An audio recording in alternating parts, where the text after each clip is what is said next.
അജ്മഈൻ വമൻ തബിഅഹും ബിഇഹ്സാനിൻ ഇലാ യൗമിദ്ദീൻ. പ്രിയമുള്ള സഹോദരങ്ങളെ, നമ്മൾ ഇപ്പോൾ ഉള്ളത് ഉഹദ് യുദ്ധം നടന്ന സ്ഥലത്താണുള്ളത്. ഉഹദ് യുദ്ധം, ഉഹദ് മല എന്ന് പറഞ്ഞാൽ മുമ്പിൽ ആ കാണുമല്ലേ, ആ മലനിരകളാണ്. ഏകദേശം 10 കിലോമീറ്ററോ മറ്റോ ദൂരമുള്ള ഒരു മലനിരകളാണ് ഉഹദ് മല എന്ന് പറയുന്നത്. ഒറ്റ ഒരു കുന്നല്ല കേട്ടോ. ഇവിടെ ബാക്കിൽ കാണാൻ അവിടെ ഒരു കുന്നില്ലേ, ആൾക്കാരൊക്കെ കയറി നിൽക്കുന്നത്, അതല്ല ഉഹദ് മല എന്ന് പറഞ്ഞാൽ. അതല്ല, അത് ജബൽ റുമാത്ത്, അമ്പെയ്ത്തുകാരുടെ കുന്ന് എന്നറിയപ്പെടുന്ന കുന്നാണ് അത്. അപ്പോൾ ഈ യുദ്ധം ഉണ്ടായത് ഹിജ്റ 3-ാം വർഷം, എൻ്റെ ഓർമ്മ ശരിയാണെങ്കിൽ ഹിജ്റ 3-ാം വർഷമാണ്. ബദർ യുദ്ധം ഉണ്ടായി അല്ലേ. ബദർ യുദ്ധത്തിൽ എന്താ സംഭവിച്ചത്? മുശ്രിക്കുകൾ അമ്പയെ പരാജയപ്പെട്ടു. അവരുടെ ഒരുപാട് നേതാക്കന്മാർ, പ്രധാനപ്പെട്ട നേതാക്കന്മാരൊക്കെ കൊല്ലപ്പെട്ടു. പിന്നെ അപ്പോൾ അതിൻ്റെ അബൂ സുഫിയാൻ്റെ ഭാര്യ ഹിന്ദിൻ്റെ സഹോദരനും പിതാവും ഒക്കെ കൊല്ലപ്പെട്ടു. ഇങ്ങനെ വലിയ ഒരുപാട് അബൂജഹൽ കൊല്ലപ്പെട്ടു, ഒരുപാട് നേതാക്കന്മാർ കൊല്ലപ്പെട്ട, മുശ്രിക്കുകളുടെ നേതാക്കന്മാർ കൊല്ലപ്പെട്ട ഒരു യുദ്ധം ആയതുകൊണ്ട് അവർക്ക് അങ്ങേയറ്റം പകയും ശത്രുതയും ഒക്കെ ഉണ്ടായത്. ഇതിന് പകരം വീട്ടണം എന്നുള്ള ലക്ഷ്യത്തോടു കൂടിയാണ് അവർ ബദറിൽ നിന്നും മടങ്ങിപ്പോയത്. അപ്പോൾ ആ പകരം വീട്ടുന്നവരേക്കും ഞാൻ ഇനി പിന്നെന്താ പറയുക, കുളിക്കുകയില്ല, അല്ലെങ്കിൽ അങ്ങനെ തലവനയ്ക്കുകയില്ല, കാലനയ്ക്കുകയില്ല, ഇങ്ങനെയൊക്കെ പ്രതിജ്ഞ പോലും എടുത്തിട്ടുണ്ടായിരുന്നതാണ് ചിലരൊക്കെ. അങ്ങനെ അവരതിനു വേണ്ടി പ്രതികാരം ചെയ്യാൻ വേണ്ടിയിട്ട് സൈനികമായി സന്നാഹങ്ങൾ ഒരുക്കുന്നുണ്ടായിരുന്നു. അങ്ങനെ അവർ ഹിജ്റ 3-ാം വർഷം അവർ യുദ്ധത്തിന് വലിയൊരു സൈന്യവുമായിട്ട് 3000-ത്തിലധികം വരുന്ന ആളുകളുള്ള ഒരു വലിയൊരു സൈന്യവുമായിട്ട് വന്നു.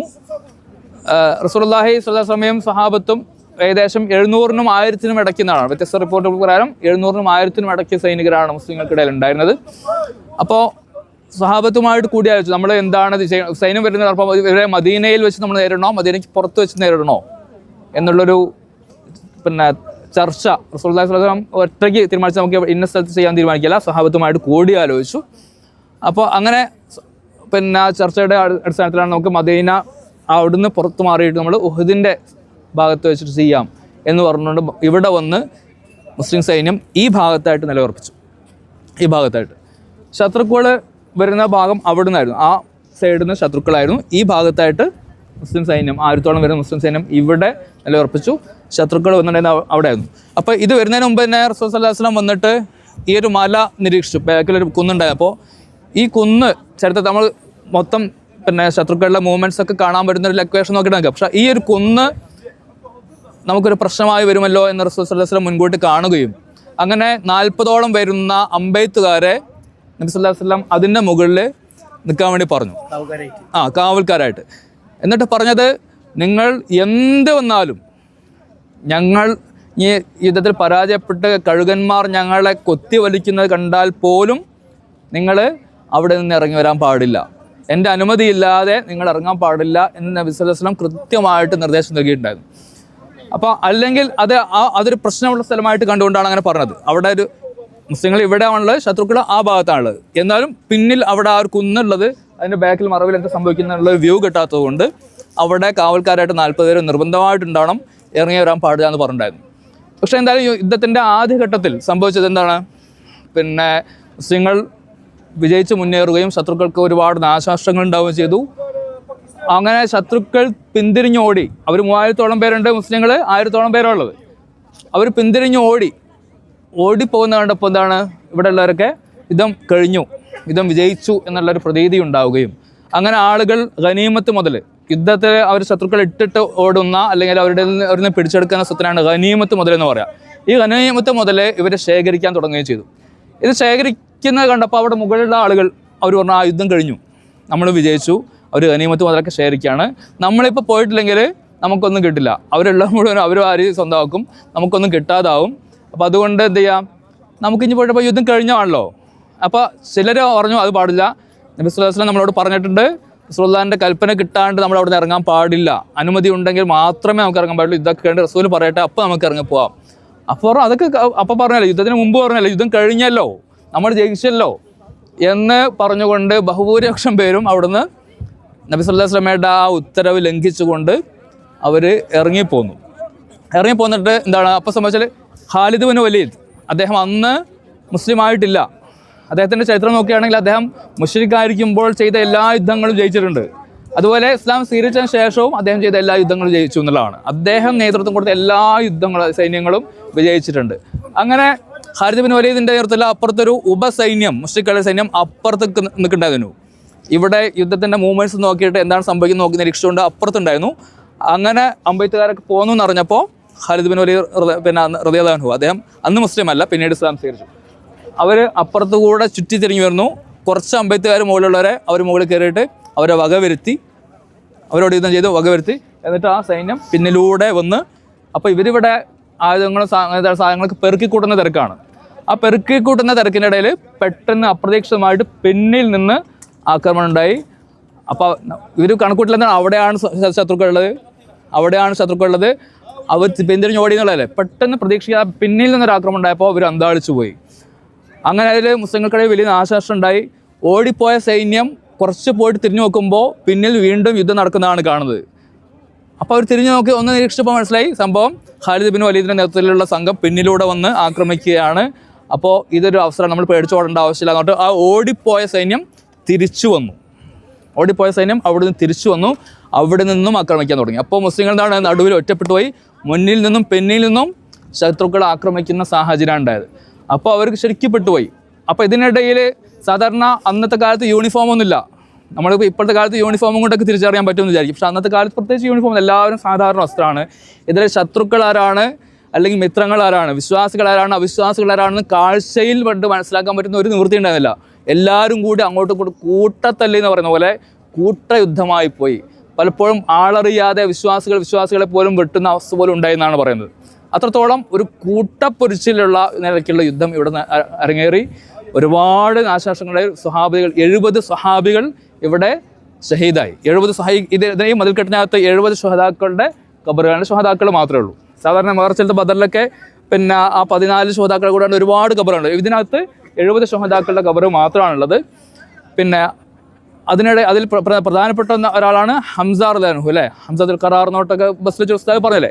ആ ഹംസ റളിയല്ലാഹു അൻഹു പിന്നെ വിശ്വാസികളുടെ ഏറ്റവും വലിയ കരുത്തായിരുന്നു. ഹംസ റളിയല്ലാഹു അൻഹുവും ഉമർ ബിൻ ഖത്താബ് റളിയല്ലാഹു അൻഹുവും ഇസ്ലാം സ്വീകരിച്ചതിന് ശേഷമാണ് മുസ്ലിങ്ങൾക്കൊരു ഇസ്സത്തും ശക്തിയും ഒക്കെ മക്കയിൽ പോലും ഉണ്ടായത്. അപ്പോൾ ഹംസ റളിയല്ലാഹു അൻഹു ഇസ്ലാം സ്വീകരണം പോലും അതൊക്കെ വളരെ വൈകാരികമായിട്ടുള്ള രംഗമാണ്. ആ സംഭവമൊക്കെ നിങ്ങൾ പഠിച്ചിട്ടുള്ളവർക്കറിയാം. എന്തായാലും നമുക്ക് കൂടുതൽ വിശദീകരിക്കാൻ സമയമല്ല.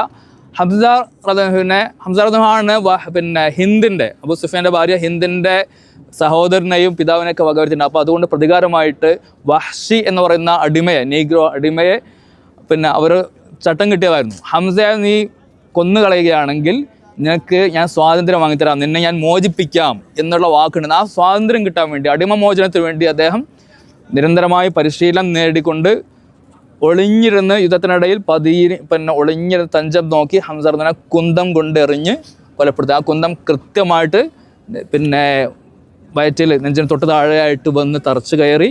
അങ്ങനെ അദ്ദേഹം ഷഹീദാകുകയാണ് ഹംസ റളിയല്ലാഹു അൻഹു. എന്തായാലും അദ്ദേഹം അങ്ങനെ വീണു. പിന്നെ അതിൽ മുസ്ലിങ്ങളാകെ ചിന്നിച്ചിതറിപ്പോയി. ഒരു കൃത്യമായിട്ടൊരു പാറ്റേണിൽ നിന്നുകൊണ്ട് യുദ്ധം ചെയ്യുന്ന അവസ്ഥയൊക്കെ മാറി ആക്കൂടി ചിന്നിച്ചിതറിപ്പോവുകയും പിന്നെ ആരൊക്കെയാണ് എവിടെയൊക്കെയാണ് ഉള്ളതെന്നൊന്നും മനസ്സിലാവാത്ത രീതിയിലായിപ്പോയി. റസൂലുള്ളാഹി സ്വല്ലല്ലാഹു അലൈഹി വസല്ലമയും ആ സമയത്ത് ഒറ്റപ്പെട്ടു പോയി. പിന്നെ ശത്രുക്കൾ അതിനിടെ റസൂലുള്ളാഹിനെ കണ്ടെത്തി കൃത്യമായിട്ട് കോർണർ ചെയ്തു. നമ്മൾ ഫുട്ബോളിലൊക്കെ കോർണർ ചെയ്യാം, അങ്ങനെ കോർണർ ചെയ്ത് നബി സ്വല്ലല്ലാഹു അലൈഹി വസല്ലമയെ ആക്രമിക്കാൻ തുടങ്ങി. റസൂലുള്ളാഹിക്ക് പരിക്കേറ്റ ഒരു പല്ല് പോയി, ഫ്രണ്ടിൽ നിന്ന് പല്ല് പോയി. ആകെ രക്തം വാർന്ന് നിൽക്കുന്ന സമയത്ത് ഒരു സ്ത്രീകളും അപ്പോൾ യുദ്ധങ്ങളിൽ പങ്കെടുക്കാറുണ്ട്. നേർക്ക് നേരെ ആയുധമെടുത്തിട്ടല്ല സാധാരണ വെള്ളം കൊടുക്കാനും പരിക്കേറ്റവരെ ശുശ്രൂഷിക്കാനൊക്കെ ആയിട്ട് സ്ത്രീകളും വരാറുണ്ടായിരുന്നു. അങ്ങനെ ഉമ്മാറ, ചിലരൊക്കെ ഉമ്മു അമ്മാറ എന്ന് പറയാറുണ്ട്. പക്ഷെ അതിൻ്റെ നോക്കുമ്പോൾ ഉമ്മു ഉമാറ എന്നറിയപ്പെടുന്ന ഒരു സുഹാബി വനിത അവരിത് കണ്ടു. അപ്പം പേടിച്ചോടുകയായിരുന്ന ഒരാളുടെ പിന്നെ അല്ലെങ്കിൽ വീണ് കിടക്കുകയായിരുന്ന ഒരാളുടെ ആയുധം എടുത്തുകൊണ്ട് ഉമ്മു ഉമാറ നബി സ്വല്ലല്ലാഹു അലൈഹി വസല്ലമയെ പ്രൊട്ടക്റ്റ് ചെയ്യാൻ വേണ്ടിയിട്ട് റസൂലുള്ളാഹിൻ്റെ അടുത്ത് പോയിക്കൊണ്ട് ശത്രുക്കൾക്കെതിരായിട്ട് പോരാടി എന്നാണ് പറയുന്നത്. എന്നിട്ട് പോരാടിക്കൊണ്ട് തന്നെ ഉറക്കെ വിളിച്ചു പറഞ്ഞു, വിശ്വാസികളെ ഇതാ റസൂലുള്ളാഹി സ്വല്ലല്ലാഹു അലൈഹി വസല്ലം അപകടത്തിലാണ്, റസൂലിനെ രക്ഷിക്കാൻ വേണ്ടി നിങ്ങളെല്ലാവരും ഓടി വരും എന്നിട്ട് ആ ഉമ്മു ഉമാറ ഉറക്കെ വിളിച്ചു പറഞ്ഞുകൊണ്ടിരുന്നു. അങ്ങനെ പിന്നെന്താ പറയുക, അവർ യുദ്ധം ചെയ്യുകയും ചെയ്തു. അങ്ങനെ ഈ ശബ്ദം കേട്ടിട്ട് കുറേ സഹാബത്ത് ഓടി വന്നുകൊണ്ട് റസൂലുള്ളാഹിനെ രക്ഷിക്കാൻ വേണ്ടിയിട്ട് അവരും ചേർന്ന് യുദ്ധം ചെയ്തു. ഏതായാലും അതിനിടയിലായിട്ട് പല്ല് പോയി. ഒരു മുശ്രിക്ക് ഒരു കരിങ്കല്ലെടുത്തുകൊണ്ട് റസൂലുള്ളാഹിൻ്റെ മുഖത്തേക്ക് ഒരു ആഞ്ഞിര ഏറ് വെച്ച് കൊടുത്തു. മുഖത്ത് തട്ടി മുഖത്തിൻ്റെ ഒരു ഭാഗം ചതഞ്ഞു പോയി. മുഖം മനസ്സിലാക്കാൻ കഴിയാത്ത രീതിയിൽ റസൂലുള്ളാഹി സ്വല്ലല്ലാഹു അലൈഹി വസല്ലമയുടെ മുഖം ചതഞ്ഞു പോയി. ഒരു അമ്പ് വായിലൂടെ തുളഞ്ഞു കയറിയിട്ടുണ്ട്. ദ്വാരം വീണു എന്നൊക്കെ പോലും റിപ്പോർട്ടുകളുണ്ട്. റസൂലുള്ളാഹിക്ക് അത്രയധികം മുഖത്ത് പരിക്കേറ്റ, പല്ല് നഷ്ടപ്പെട്ട, രക്തം വാർന്ന് ആരാണിത് എന്ന് മനസ്സിലാകാത്ത രീതിയിൽ മുഖം മാറിപ്പോയി റസൂലുള്ളാഹി സ്വല്ലല്ലാഹു അലൈഹി വസല്ലം. അങ്ങനെ റസൂലുള്ളാഹി കുഴഞ്ഞു വീണു സ്വല്ലല്ലാഹു അലൈഹി വസല്ലം. ഈ അവസ്ഥയിൽ സ്വഹാബത്തൊക്കെ പറഞ്ഞ ബാക്കിയുള്ളവരൊക്കെ ഓടിയെത്തുകയും അങ്ങനെ റസൂലുള്ളാഹിനെ രക്ഷിച്ചെടുത്ത് കൊണ്ടുപോയി ഈ കുന്നിൻ്റെ മുകളിലുള്ള ഒരു ഗുഹയുണ്ട്. ഈ ഭാഗത്ത് എവിടെയാണ് കൃത്യമായിട്ട് സ്പോട്ട് എനിക്കറിയില്ല. ഒരു ഭാഗത്തേക്ക് കുന്നിന് മുകളിലേക്ക് കയറ്റി കൊണ്ടുപോവുകയും അവിടെ ഒരു ഗുഹയിൽ കൊണ്ടുപോയി ശുശ്രൂഷിക്കുകയും ചെയ്തു എന്നുള്ളതാണ്. അപ്പോൾ ആ ഒരു സംഭവം ഉണ്ടായി. ഇതിനിടയിൽ നബി സല്ലല്ലാഹു അലൈഹി വസല്ലം കൊല്ലപ്പെട്ടു എന്നുള്ള പ്രചാരണം ഉണ്ടായി. റസൂൽ കൊല്ലപ്പെട്ടു എന്ന് പറഞ്ഞിട്ട് ആ ഒരു പ്രചാരണം ഉണ്ടായതോടുകൂടി കുറേ പേര് അല്ലെങ്കിൽ തന്നെ ചിതറിയിട്ടാണല്ലോ അല്ലേ, മുന്നിൽ നിന്നും പിന്നിൽ നിന്നും ആക്രമണം വന്ന് പിന്നെ പല സഹാബികളും പിന്നെ ഹംസ ഉൾപ്പെടെ കൊല്ലപ്പെട്ട് അങ്ങനെ നിരാശപ്പെട്ട ഒരു അവസ്ഥയിലായതുകൊണ്ട് അതിൻ്റെ ഇടയിൽ നബി സല്ലല്ലാഹു അലൈഹി വസല്ലം കൊല്ലപ്പെട്ടു എന്നൊരു പ്രചാരണം ഉണ്ടായപ്പോൾ വിശ്വാസികൾ കൂടുതൽ അവരുടെ ആത്മവീര്യം നശിക്കുകയും ഇനിയിപ്പോൾ എന്തിനാ യുദ്ധം ചെയ്തിട്ട് നമ്മൾ ഏറ്റവും വലിയ റസൂല് പോയില്ലേ, നീ ആർക്ക് വേണ്ടിയിട്ട് യുദ്ധം ചെയ്യാനാണെന്നൊക്കെയുള്ള നിലപാടിലേക്ക് ചിലവർക്ക് പോയി. അതിനെക്കുറിച്ച് ഖുർആനിൽ പിന്നീട് ആയതുണ്ട്, വമാ മുഹമ്മദുൻ ഇല്ലാ റസൂൽ ഖദ് ഖലത് മിൻ ഖബ്ലിഹി റസൂൽ. മുഹമ്മദ് ഒരു റസൂൽ മാത്രമാണ്, അദ്ദേഹത്തിന് മുൻപും റസൂലുകൾ വന്നിട്ടുണ്ട്. അഫ ഇമ്മാത ഔ ഖുതില ഖലബ്തും, അദ്ദേഹം കൊല്ലപ്പെട്ടു എന്ന് കരുതിയിട്ട് അല്ലെങ്കിൽ മരിച്ചുപോയി എന്ന് പറഞ്ഞിട്ട് നിങ്ങൾ പിന്തിരിയുകയാണോ? കാരണം ഈ ഏതൊരു സന്ദേശവുമായിട്ടാണോ ആ സന്ദേശത്തിന് വേണ്ടി, ആ ഒരു ദീനിനു വേണ്ടി നിങ്ങൾ നിലയുറപ്പിക്കുകയല്ലേ വേണ്ടത്. അവിടുന്ന് വഫാത്തായി അല്ലെങ്കിൽ കൊല്ലപ്പെട്ടു ഷഹീദായി എന്ന് പറഞ്ഞിട്ട് നിങ്ങൾ പിന്തിരിയുകയാണോ എന്ന് അല്ലാഹു സുബ്ഹാനഹു വ തആല ചോദിക്കുന്നുണ്ട്. എന്തായാലും പിന്നെ വിശ്വാസികൾ അവർ റസൂൽ കൊല്ലപ്പെട്ടിട്ടില്ല എന്ന് മനസ്സിലായി. അവർ പിന്നെ പൂർവാധികം ശക്തി എടുത്തുകൊണ്ട് യുദ്ധം ചെയ്തു. ഇതിനിടയിൽ മുശ്രിക്കുകൾ തീരുമാനിച്ചു മുഹമ്മദ് കൊല്ലപ്പെട്ടു എന്നുള്ള വാർത്ത പ്രചരിച്ചപ്പോൾ യുദ്ധം കഴിഞ്ഞല്ലോ, അവർ വിചാരിച്ചു മുഹമ്മദിനെ കൊന്നു, അതിനേക്കാൾ ഇനിയിപ്പോൾ ബാക്കിയുള്ളവരുടെ കാര്യങ്ങൾ നമുക്ക് പരമാവധി നാശനഷ്ടങ്ങൾ ഉണ്ടാക്കിയല്ലോ, ഇനിയിപ്പോൾ നമുക്ക് യുദ്ധം മതിയാക്കാന്നുള്ള നിലയ്ക്ക് അവരും തീരുമാനത്തിലെത്തി. വിശ്വാസികളും കുറച്ചൊക്കെ സ്ട്രോങ് ആയപ്പോൾ ഇനി നമ്മൾ യുദ്ധത്തിൽ നിൽക്കണ്ട, അവർ പതിയെ പിൻവാങ്ങി, മുശ്രിക്കുകൾ പതിയെ പിൻവാങ്ങി. അങ്ങനെ പിന്നെ ബാക്കിയുള്ള സ്വഹാബത്തൊക്കെ ഈ മലയുടെ മുകളിലേക്ക് കയറിപ്പോയി. അങ്ങനെ കുറച്ച് കഴിഞ്ഞപ്പോൾ യുദ്ധം ഏകദേശം കെട്ടടങ്ങിയ സമയത്ത് അബൂ സുഫിയാനും കൂട്ടരൊക്കെ വന്നിട്ട് മലമുകളിലേക്ക് നോക്കിയിട്ട് അപ്പോൾ അവിടെ അബൂബക്കർ റളിയല്ലാഹു ഉണ്ട്, ഉമർ റളിയല്ലാഹു ഉണ്ട് ഒക്കെ ഉണ്ട്. വിളിച്ചു ചോദിച്ചു, മുഹമ്മദ് നിങ്ങളുടെ കൂട്ടത്തിൽ ജീവിച്ചിരിപ്പുണ്ടോ എന്ന് ചോദിച്ചു. അപ്പോൾ കൊല്ലപ്പെട്ടു എന്നുള്ളതാണ് പ്രചാരണം. അബൂബക്കർ സിദ്ദീഖ് റളിയല്ലാഹു പറഞ്ഞു അദ്ദേഹം ജീവിച്ചിരിപ്പുണ്ട്. അപ്പോൾ ജീവിച്ചിരിപ്പുണ്ട് എന്ന് പറഞ്ഞു കഴിഞ്ഞപ്പോൾ എന്ന് പറഞ്ഞു, ശരി എന്തായാലും ജീവിച്ചിരിപ്പുണ്ടെങ്കിലും എന്തായാലും ശരി, ഇത് ബദറിനു പകരമാണ്. ബദറിൽ അന്ന് ഞങ്ങളുടെ പല നേതാക്കന്മാരെ നിങ്ങൾ വകവരുത്തി, എന്ന് ഞങ്ങൾ നിങ്ങളുടെ പല നേതാക്കന്മാരെയും വകവരുത്തി, ബദറിൽ പകരത്തിന് പകരം എന്ന് വലിയ വീരവാദം മുഴക്കി അബൂ സുഫിയാൻ. അപ്പോൾ നബി സല്ലല്ലാഹു അലൈഹി വസല്ലം പറഞ്ഞു കൊടുത്തതനുസരിച്ച് അബൂബക്കർ സിദ്ദീഖ് റളിയല്ലാഹു പറഞ്ഞു, ഒരിക്കലുമല്ല, ഇതൊരിക്കലും പകരത്തിന് പകരമാവില്ല. ഈ വാക്കുകൾ നിങ്ങൾ ശ്രദ്ധിച്ച് കേൾക്കണം. ഉഹദിൽ വലിയ നാശനഷ്ടങ്ങളുണ്ടായി അല്ലേ. ഹംസ റളിയല്ലാഹു കൊല്ലപ്പെട്ടു. ഹംസ റളിയല്ലാഹുവിനോട് ചേർന്നിട്ട് തന്നെ മുസ്അബ് ബിൻ ഉമൈർ റളിയല്ലാഹു ഉണ്ട്. ഇവരൊക്കെ അങ്ങനെ പ്രമുഖരായ ഒരുപാട് സ്വഹാബത്ത് കൊല്ലപ്പെട്ടു. റസൂലുള്ളാഹിക്ക് പരിക്കേറ്റു അല്ലേ. അത്രത്തോളമൊക്കെ ആയെങ്കിലും പറഞ്ഞ വാക്കെന്താണ്, ഇതൊരിക്കലും പകരത്തിന് പകരമാവില്ല. എന്തുകൊണ്ടാവില്ല? നിങ്ങളിൽ നിന്ന് കൊല്ലപ്പെട്ടവർ നരകത്തിലാണ്, ഞങ്ങളിൽ നിന്ന് കൊല്ലപ്പെട്ടവർ സ്വർഗത്തിലുമാണ് എന്ന് വിളിച്ചു പറയാൻ വേണ്ടി പറഞ്ഞു. അപ്പോൾ അത്രയും ധീരമായിട്ടുള്ള, അത്രയും നാശനഷ്ടങ്ങളുണ്ടായി പോലും ആ ഒരു പ്രതീക്ഷയുടെയും ധൈര്യത്തിൻ്റെയും വാക്കുകൾ പറഞ്ഞു, ഞങ്ങളിൽ നിന്ന് കൊല്ലപ്പെട്ടവർ സ്വർഗത്തിലും നിങ്ങളിൽ നിന്ന് കൊല്ലപ്പെട്ടവർ നരകത്തിലുമാണെന്ന് പറഞ്ഞു. ഇപ്പോൾ വേറെ സന്തോഷ വാർത്ത ഇപ്പോൾ ഈ ഇവിടെ വെച്ചിട്ട് പറയാൻ തോന്നുന്നത്, നിങ്ങൾ ഒരുപക്ഷെ വായിച്ചു കാണും, ഫലസ്തീനിൽ ഗസയിലെ യുദ്ധത്തിൻ്റെ വിഷയം, അവിടെ യുദ്ധം നടക്കുകയായിരുന്നു. നമ്മളൊക്കെ അവർക്ക് വേണ്ടി ഫലസ്തീനുകൾക്ക് വേണ്ടി പ്രാർത്ഥിച്ചിട്ടുണ്ടായിരുന്നു. ഫലസ്തീനിൽ ഒരു വെടിനിർത്തൽ ഇപ്പോൾ പ്രഖ്യാപിച്ചിരിക്കുകയാണ്. അവർ നിർബന്ധിതമായിട്ട് ഒരു കരാറിൻ്റെ അടിസ്ഥാനത്തിൽ പിന്നെ ഇസ്രായേൽ ഒരു വെടിനിർത്തലിനെ സമ്മതിക്കുകയോ ഒക്കെ ചെയ്തു. എന്തുകൊണ്ട് വെടിനിർത്തലിനെ സമ്മതിച്ചു? കാരണം അവരുടെ ബന്ദികൾ ഇപ്പോഴും ഹമാസിൻ്റെ കയ്യിലാണ്, എന്ത് ചെയ്തിട്ടും വിട്ടുകൊടുക്കാൻ പറ്റുന്നില്ല. ഇതിനിടയിൽ ഏകദേശം 1,00,000 പേര് ഫലസ്തീനിൽ കൊല്ലപ്പെട്ടു. വലിയ നഷ്ടമല്ലേ? നഷ്ടമല്ല. അവരിൽ നിന്ന് കൊല്ലപ്പെട്ടവർ നരകത്തിലും നമ്മളിൽ നിന്ന് ഫലസ്തീനിൽ കൊല്ലപ്പെട്ടവരുൾപ്പെടെ സ്വർഗത്തിലാണ്. ഇതൊരിക്കലും നഷ്ടമല്ല. അള്ളാഹുവിൻ്റെ മാർഗ്ഗത്തിൽ എത്ര പേര് ചെയ്താലും അതൊന്നും എന്തല്ല, നഷ്ടമല്ല എന്നുള്ളത് ഇതിങ്ങനെ വിളിച്ചു പറഞ്ഞു എന്നുള്ളതാണ്. ഏതായാലും ഇങ്ങനെ ഒരുപാട് നമ്മൾ വലിയ അഭിമാനത്തിൻ്റെ വാക്കൊക്കെ പറഞ്ഞെങ്കിൽ റസൂലുള്ളാഹിക്ക് പരിക്കേറ്റ ഒരു അല്ലേ, അത്രയ്ക്ക് പ്രയാസം ഉണ്ടായ സ്ഥലമാണ്. ഇതിൽ നമ്മൾ മറക്കാൻ പാടില്ലാത്തത് റസൂലുള്ളാഹി സ്വല്ലല്ലാഹു അലൈഹി വസല്ലം പിന്നീട് പറയുന്നുണ്ട്, റസൂലുള്ളാഹിൻ്റെ ജീവിതത്തിലെ ഏറ്റവും പ്രയാസകരമായ 2 ദിവസങ്ങൾ, ഒന്ന് ത്വായിഫിലേതും ഒന്ന് ഉഹദിൽ ഹംസ റളിയല്ലാഹു അൻഹു കൊല്ലപ്പെട്ട ദിവസമാണെന്ന് പറഞ്ഞല്ലോ. എന്നാൽ സന്തോഷത്തോടു കൂടി പറയുന്നൊരു കാര്യമുണ്ട്. സന്തോഷത്തോടു കൂടി പറയുന്നൊരു കാര്യം എന്ന് പറയുന്നത് പിന്നെ ഉമ്മു ഉമാറ റളിയല്ലാഹു അൻഹ റസൂലുള്ളാഹിനെ സംരക്ഷിക്കാൻ വേണ്ടി പോരാടിയ ആ സന്ദർഭം റസൂലുള്ളാഹി സ്വല്ലല്ലാഹു അലൈഹി വസല്ലം പിന്നീട് വിശദീകരിക്കുന്നത്. അതിൽ പറയുകയാണ്, ഞാൻ മുന്നിൽ നോക്കുമ്പോൾ ഉമ്മു ഉമാറ എൻ്റെ മുമ്പിൽ നിന്ന് യുദ്ധം ചെയ്യുന്നു, ഞാൻ വലതുവശത്തേക്ക് നോക്കുമ്പോൾ അവിടെയുമുണ്ട് ഉമ്മു ഉമാറ യുദ്ധം ചെയ്യുന്നു, ഇടതുവശത്ത് നോക്കുമ്പോൾ അവിടെയുമുണ്ട് ഉമ്മു ഉമാറ യുദ്ധം ചെയ്യുന്നു, പിന്നിലേക്ക് നോക്കുമ്പോൾ പിന്നിലുമുണ്ട് ഉമ്മു ഉമാറ. അപ്പോൾ ഒരു സ്ത്രീ ഒരു സ്ത്രീ റസൂലുള്ളാഹിക്ക് വേണ്ടിയിട്ട് റസൂലുള്ളാഹിനെ സംരക്ഷിക്കാൻ വേണ്ടിയിട്ട് മറ്റെല്ലാവരും തോറ്റോടി ചിന്നിച്ചിത്ര നിൽക്കുമ്പോൾ അതിനിടയിൽ ഒരു വാളെടുത്ത് യുദ്ധം ചെയ്യുന്ന ഉമ്മു ഉമാറ എന്ന് പറയുന്നൊരു ചരിത്രം അവിടെ ഉണ്ട്. നമ്മൾ ഇവിടെ ഉഹദിൽ നിൽക്കുമ്പോൾ ഓർക്കുന്നുണ്ട് ഏതാണ്ട് ഈ ഭാഗത്ത് എവിടെയോ നടന്നൊരു സംഭവമാണത്. അപ്പോൾ ഉമ്മു ഉമാറയെ നമ്മൾ മറക്കാൻ പാടില്ല. റസൂലുള്ളാഹിക്ക് പരുക്ക് പറ്റിയ സ്ഥലമാണ്. എന്തായാലും അങ്ങനെ 70 പേര് ഇവിടെ കൊല്ലപ്പെട്ടു. ഈ ഒരു ചരിത്രത്തിൽ നമുക്കുള്ള പാഠം എന്താണ്? പ്രധാനപ്പെട്ട പാഠങ്ങൾ എന്തൊക്കെയാണ്? ഉഹദ് യുദ്ധത്തിൽ നമ്മൾ പഠിച്ചു. ഒന്ന് ഉമ്മു ഉമാറയെക്കുറിച്ച് പഠിച്ചു. പിന്നെ അനുസരണം. നമ്മൾ സ്വന്തമായിട്ട് തീരുമാനങ്ങൾ എടുക്കാതിരിക്കുക എന്നുള്ളതാണ്. ഏത് കാരണവശാലും നമ്മൾ ഒരു കാര്യം പറഞ്ഞു കഴിഞ്ഞാൽ പിന്നെ അത് അങ്ങനെ ആയിരിക്കും, അതുകൊണ്ട് കുഴപ്പമുണ്ടാവില്ലായിരിക്കും, അത് സാറെ പിന്നീട് പറയാൻ പറ്റുമായിരിക്കും. ഇങ്ങനെ ഗൗരവത്തിൽ നൽകുന്ന നിർദ്ദേശങ്ങൾ ഒരു കാരണവശാലും ലംഘിക്കാതിരിക്കുക എന്നുള്ളതാണ്. നമ്മൾ സ്വന്തമായിട്ട് ഖുർആനായാലും ഹദീസായാലും നമ്മൾ വ്യാഖ്യാനിച്ച് അത് കുഴപ്പമുണ്ടാവില്ലായിരിക്കും, അതിങ്ങനെ ആയിരിക്കും. അങ്ങനെ സ്വന്തമായിട്ട് നിർദ്ദേശങ്ങൾ ലംഘിച്ച് സ്വന്തമായിട്ട് തീരുമാനമെടുത്തതിൻ്റെ ഒരു ദുരന്തം എത്ര വലിയൊരു ദുരന്തമാണെന്ന് നിങ്ങൾ ആലോചിച്ചൊക്കെ. അന്തിമമായിട്ട് അല്ലാഹു സുബ്ഹാനഹു വ തആല അത്രയും പേരെ ശുഹദാക്കളാക്കുവാൻ, ഷഹീദുകളായി സ്വീകരിക്കാൻ തീരുമാനിച്ചിട്ടുണ്ടെന്നുള്ളൊരു സംഗതിയുണ്ട്. എന്നാൽ പോലും ഭൗതികമായിട്ട് നമ്മൾ ഉണ്ടാക്കുന്ന അബദ്ധങ്ങൾ എത്ര വലിയ ദുരന്തങ്ങളാണ് ഉണ്ടാക്കുക എന്നുള്ളതിൻ്റെ ഒരു ഉദാഹരണം. അപ്പോൾ അതുകൊണ്ട് എപ്പോഴും നേതൃത്വത്തെ അനുസരിക്കുക എന്നുള്ളത്. ഖലീഫ ഉമർ റളിയല്ലാഹു അൻഹു പറയുന്നൊരു കാര്യമുണ്ട്.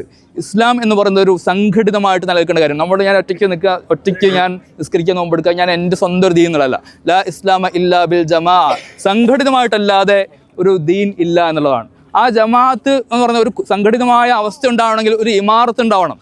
ലാ ജമാഅത്ത ഇല്ലാ ബിൽ ഇമാറ, ഒരു നേതൃത്വം ഉണ്ടാവണം. ആ ഇമാറത്തിന് അനുസരിക്കും വേണം. ലാ ഇമാറത്ത ഇല്ലാ ബിൽ ഇത്വാ, അനുസരണമില്ലാതെ നേതൃത്വം എന്ന് പറയുന്ന അർത്ഥമല്ല എന്നുള്ളതാണ്. അപ്പോൾ ഒരു നേതാവ് നമ്മൾ ഉണ്ടെങ്കിൽ നമ്മൾ ആ നേതാവിനെ അംഗീകരിക്കാനും അനുസരിക്കാനും. ചിലപ്പോൾ നമുക്ക് അഭിപ്രായ വ്യത്യാസം ഉണ്ടാവും, അത് അങ്ങനെയല്ലല്ലോ വേണ്ടത്, അത് നമുക്ക് ചർച്ച ചെയ്യാം, ഷൂർ ചെയ്യുകയൊക്കെ ചെയ്യാം. പക്ഷെ എന്നാലും അന്തിമമായി നേതൃത്വത്തെ അനുസരിക്കുക എന്ന് പറഞ്ഞ ശീലം നമുക്ക് ഉണ്ടാവണം വിശ്വാസികൾക്ക്. ആ ശീലത്തിലാണ് നമ്മുടെ ദീൻ നിലനിൽക്കുന്നത്, ദീനിൻ്റെയും ഉമ്മത്തിൻ്റെയും സംരക്ഷണമുള്ളത് എന്നുള്ളൊരു പാഠം നമ്മൾ ഉഹദിൽ നിന്ന് മനസ്സിലാക്കണം. ഉമ്മു ഉമാറയുടെയും അതുപോലെ മറ്റ് ശുഹദാക്കളുടെയും സഹാബത്തിൻ്റെയും ഒക്കെ മാതൃകകൾ നമ്മൾ പിൻപറ്റുക. ശുഹദാക്കളുടെ ഖബറുകൾ നമുക്കൊന്ന് കാണാം. ഏതൊക്കെയാണെന്നുള്ള പറഞ്ഞുതരാം. 70 ശുഹദാക്കളാണ്, അതൊന്ന് കാണാം. അവർക്ക് വേണ്ടി സലാം പറയുക, ദുആ ചെയ്തിട്ട് പിരിയാം കേട്ടോ. വരും. ഈ കോമ്പൗണ്ടിനകത്തെ ഇവിടെ ഒരു മതിൽക്കെട്ട് കണ്ട്, അതിനകത്ത് 2 കബറുണ്ട് അല്ലേ? അവിടെ കുറച്ച് ബാക്കിലേക്ക് കേട്ടോ, അങ്ങോട്ട് നോക്കിയേ. അവിടെ ഒരു മതിൽക്കെട്ടുണ്ട് ഇതേപോലെ. അതിൽ 67 ശുഹദാക്കളാണുള്ളത്. ആ വലിയ മതിൽക്കെട്ടിൽ ഒന്നിച്ച് ഒറ്റ കബറിൽ 67 ശുഹദാക്കളാണുള്ളത് കേട്ടോ. ആ വലിയ മതിൽക്കെട്ടിനകത്ത് 67 ശുഹദാക്കളാണുള്ളത്. 67 പേരുടെ ലിസ്റ്റ് എനിക്കറിയില്ല. 67 ശുഹദാക്കളാണ് അതിലുള്ളത്. 67 ശുഹദാക്കളെ ഒന്നിച്ച് ഒരു കബറിൽ, വലിയൊരു കബറെടുക്കുന്ന ആ വലിയ മതിൽക്കെട്ട്. ഇവിടെ കാണുന്ന മതിൽക്കെട്ടിൽ നമ്മൾ ഇപ്പുറത്തുള്ളത് കുറച്ച് വീതിയുള്ള കബറും പിന്നെ അപ്പുറത്ത് വീതി കുറവുള്ള കബറുമാണ്. വീതിയുള്ള കബറിൽ കേൾക്കുന്നുണ്ടോ? വീതിയുള്ള കബറിൽ ഹംസ റളിയല്ലാഹു അൻഹുവും അദ്ദേഹത്തിൻ്റെ സഹോദരിയുടെ മകനായിട്ടുള്ള അബ്ദുല്ലാഹിബ്നു ജഹ്ഷ്, ഹംസ റളിയല്ലാഹു അൻഹുവും അബ്ദുല്ലാഹിബ്നു ജഹ്ഷ്, അത് ഹംസ റളിയല്ലാഹുവിൻ്റെ പെങ്ങളുടെ മകനാണ്. ഈ 2 സഹാബികളുടെ കബറാണ്. അത് അവർ രണ്ടുപേരും ഒരു കബറിൽ ഒന്നിച്ചാണ് കബറടക്കുന്നത്. ഈ ഇപ്പുറത്തുള്ളത് ഹംസ റളിയല്ലാഹു അൻഹുവും അബ്ദുല്ലാഹിബ്നു ജഹ്ഷും ചേർന്നുള്ള കബറാണ് ഇപ്പുറത്ത് കാണുന്നത്. അതിൻ്റെ അപ്പുറത്തുള്ള മുസ്അബ് ഇബ്നു ഉമൈർ റളിയല്ലാഹു അൻഹുവിൻ്റെ കബറാണ്. അദ്ദേഹത്തിൻ്റെ കബറടക്കിനെ കുറിച്ചിട്ട് ചരിത്രങ്ങൾ ഒരു വർഷങ്ങൾ കേട്ടിട്ടുണ്ടാവും. അദ്ദേഹം മക്കയിലായിരുന്ന വലിയ സമ്പന്നനായ, വളരെ വലിയ ആർഭാടത്തിൽ ജീവിച്ച സഹാബിയായിരുന്നു. പക്ഷേ ഇവിടെ ദീനിലേക്ക് വന്ന ശേഷം ദീന മാർഗത്തിൽ എല്ലാം ചിലവഴിച്ച് ഒന്നും ബാക്കിയില്ലാതെയാണ് അദ്ദേഹം ഷഹീദാകുന്നത്. ഒന്നും ബാക്കിയില്ലാത്ത അവസ്ഥയിൽ. എന്നിട്ട് അദ്ദേഹത്തിൻ്റെ കഫൻ പൊതിയാൻ വേണ്ടിയിട്ട് നോക്കുമ്പോൾ തുണി തികയില്ല. തല മറയ്ക്കുമ്പോൾ കാല് പുറത്താവും, കാല് മറയ്ക്കുമ്പോൾ തല പുറത്താവുന്നുള്ള അവസ്ഥയിൽ. എന്നിട്ട് നബി സല്ലല്ലാഹു അലൈഹി വസല്ലം പറഞ്ഞു, ഒരു കാര്യം ചെയ്യുക, തല മറച്ചുകൊണ്ട് നിങ്ങൾ പൊതിയുക, എന്നിട്ട് കാലിൻ്റെ ഭാഗത്ത് കുറച്ച് പുല്ല് വെച്ച് പൊതിയാൻ വേണ്ടി പറഞ്ഞു. അങ്ങനെയാണ് പിന്നെ മുസ്അബ് ഇബ്നു ഉമൈർ റളിയല്ലാഹുവിനെ കഫൻ ചെയ്ത് കബറടക്കി എന്നുള്ളതാണ്. അപ്പോൾ അപ്പുറത്തുള്ള കബറ് മുസ്അബ് ഇബ്നു ഉമൈർ റളിയല്ലാഹു അൻഹു, ഇപ്പുറത്ത് ഹംസ റളിയല്ലാഹു അൻഹുവും അബ്ദുല്ലാഹിബ്നു ജഹ്ഷ് എന്ന് പറയുന്ന സഹാബിയാണ് റളിയല്ലാഹു അജ്മഈൻ. അവർക്ക് സലാം പറയാം, ദുആ ചെയ്യാം കേട്ടോ.